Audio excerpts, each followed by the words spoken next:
60多公分巨骨舌鱼，上次腹水死掉的巨骨舌鱼啊，看牙齿也是非常的锋利啊。还有60多公分的鲟鱼啊，上次被大火箭给咬死。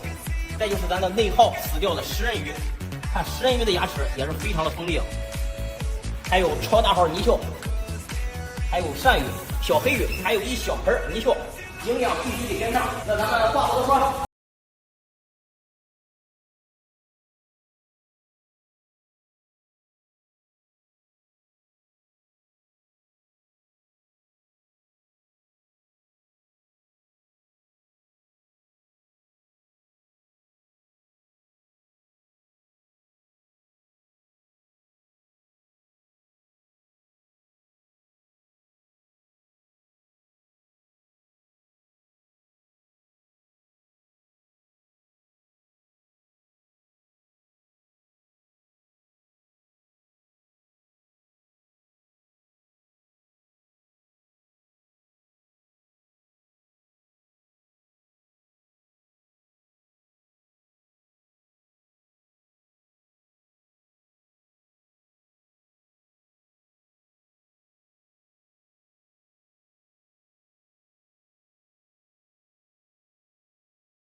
Like a